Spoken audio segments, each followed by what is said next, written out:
صالح النعيمة، الكابتن صالح النعيمة أحد اللاعبين الكبار حقيقة هذا في تاريخ الهلال وتاريخ الكرة السعودية، واللي كان المفروض أنه يكون معنا لكن اعتذر لظروف بنته الصحية.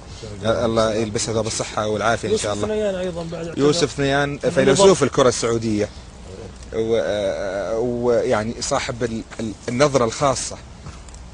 يجيبون لقطات الزيزو وزيدان ويجيبون لقطات رونالدينهو ويجيبون ما عملها قبل، ما يدري انه يوسف سويها قبل في لقطه رونالدينهو مسويها في 84. يوسف الثنيان لو انه طلع في العصر الحديث الان، انا في نظري كان لازم يوقع عقدين موبايل، لانه من اعظم لاعبين العالم.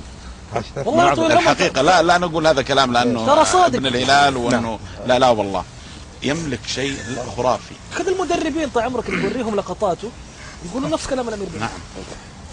اشاد بأسامة تفضل. أول بطولة أخذناها اللي هي بطولة آسيا كان منضبط انضباط غريب يعني في البطولة هذه. غريب مع العلم انه كان فعلا يوسف معروف عليه انه شوي لكن البطولة هذيك سبحان الله العظيم كان حريص على تحقيق البطولة. لا وهدفه في نعم في النهاية. حتى لما من الطرائف حقت يوسف الثنيان.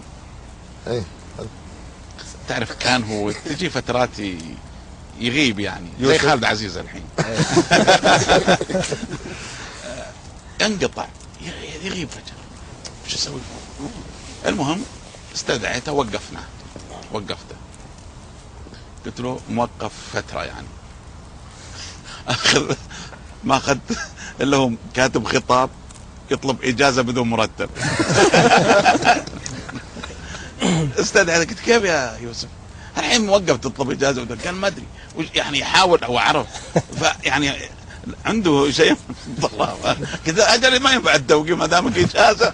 حتى اتذكر بس مع الامير عبد الرحمن لما جاء فالنسيا شافوا شريط يوسف ثنيان انبهروا انه في لاعب يعني من هالسنين بهالامكانيات. صحيح. فكانوا منبهرين لما شافوا امكانياته، فهو لاعب يعني لا يمكن يتكرر بمهاراته. والله الحقيقه شوف يا ابو مشعل، انا فخور كل العمراء يمكن فخورين بانه في لعيبه بهالمستوى صراحه، حتى اللي يخطئ منهم.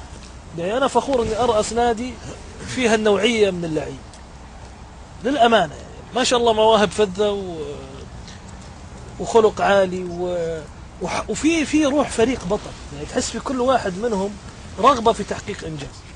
هذا ترى ما هم تلاقيه دائما في كل اللاعبين موجود. صحيح. هذا موجود في نادي الهلال الحمد لله. صحيح.